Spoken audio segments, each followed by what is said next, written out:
The sand stretched endless beneath 3 suns, each casting its own shadow across the dunes of Terminus 7.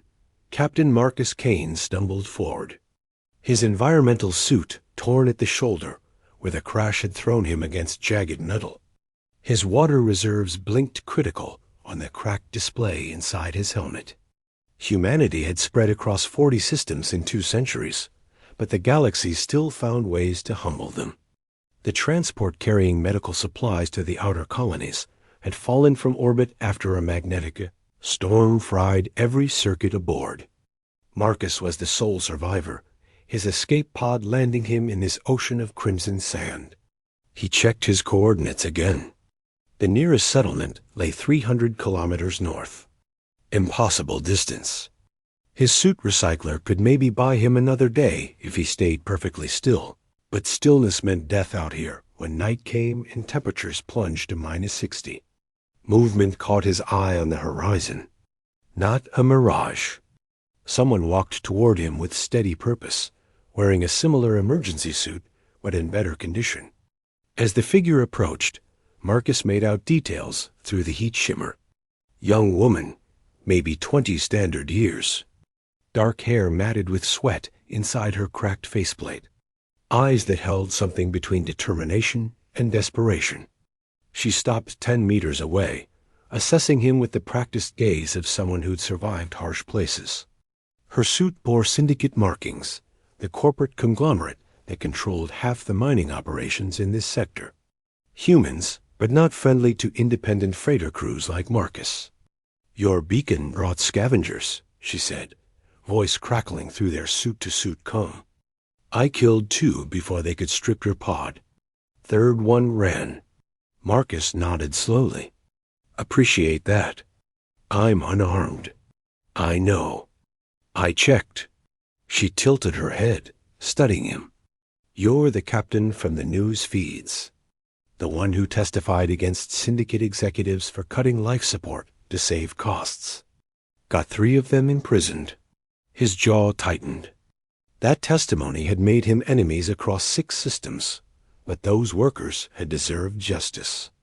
"Guilty as charged. They put a bounty on you.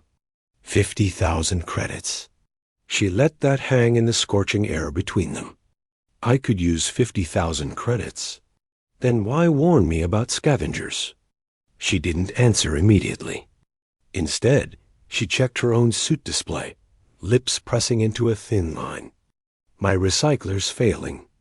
Took damage in a mining accident 3 days ago. I've been walking ever since, trying to reach the northern settlement before my water runs out." Marcus understood immediately. 2 people with failing suits, both heading the same direction. Both unlikely to make it. "How much water do you have left?" he asked. "Maybe 12 hours if I stop moving. 6 if I keep walking." His display read 8 hours. He'd been rationing carefully, but the heat was relentless.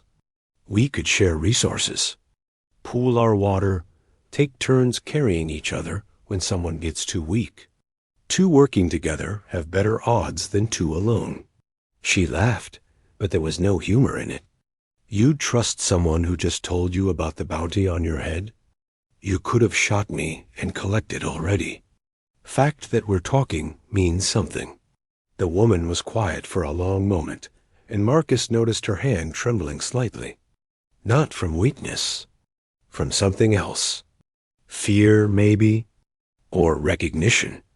"My name is Elena," she said finally. "Elena Voss." The surname hit Marcus like a physical blow. Voss, 23 years ago. He'd had a brief relationship with a woman named Catherine Voss on the mining colony of Hadrian's World. They'd parted on difficult terms when Marcus got his first command and left the system. Catherine had been pregnant, but she'd told him the child wasn't his, that she was staying with someone else. He'd believed her because believing was easier than the alternative. Catherine's daughter? The question came out rougher than intended. Elena's expression flickered with surprise, then hardened. "She never mentioned you by name. Just said my father was a freighter captain who chose the stars over responsibility. She died 6 years ago in a refinery explosion. Marcus felt the weight of those words in his chest. I didn't know. She told me the baby wasn't mine. Wasn't she? Elena corrected coldly. I wasn't yours. She lied to make it easier for you to leave. And later, she lied to me about why you never came back. I found your picture in her things after she died. Took me 2 years to match the face to the name. The 3 sons beat down mercilessly as Marcus processed this. A daughter. He had a daughter, and she'd grown up without him, believing he'd abandoned them both. And now they stood in a desert on a hostile world, both dying slowly, connected by blood neither had acknowledged until this moment. I would have stayed if I'd known, he said quietly. I would have chosen differently. Would you? Elena's voice carried decades of imagined abandonment. Catherine said you lived for those ships, that the only thing you loved was the freedom of jumping between stars. She said no planet could ever hold you. She wasn't wrong about that back then. But things change. People change. I'd have changed for a child. He paused, checking his water reserves again. 7 hours now. Doesn't matter anymore what I would have done. Only matters what we do now. Elena stood very still, and Marcus saw her facade crack just slightly. Behind the anger and the survival instinct, there was a young woman who'd lost her mother and never had a father. Someone who'd survived alone in hostile corporate systems, probably fighting for every opportunity. The settlement is 300 kilometers away, she said. Even working together, we won't both make it. The math doesn't work.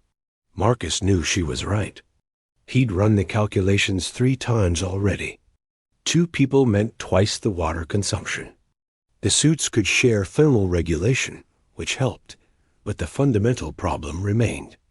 They needed more water than they had. Then we make the math work differently, Marcus said. We walk through the night when it's cooler. We dig into the sand during peak heat and use the dunes for shade. We stretch every drop as far as it'll go. That's still not enough. No, it isn't. Marcus reached to his belt and unclipped his emergency water reserve. The small container held maybe half a liter, carefully saved for absolute emergency. He'd been planning to use it for the final push toward rescue. But this is. He held it out to Elena. She stared at the container like it was a weapon. That's your emergency supply. Without that, you'll never make the distance, even if everything goes perfectly. And with it, you might make it alone.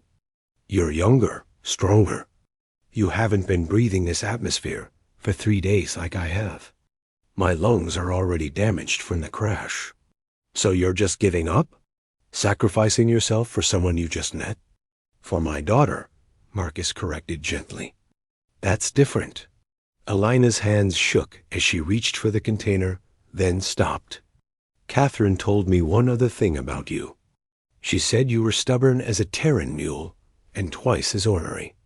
Sighed you never gave up on anything you cared about. Sounds like she knew me pretty well. So if you're not giving up, then what's this? Elena gestured at the water container. Marcus considered his words carefully.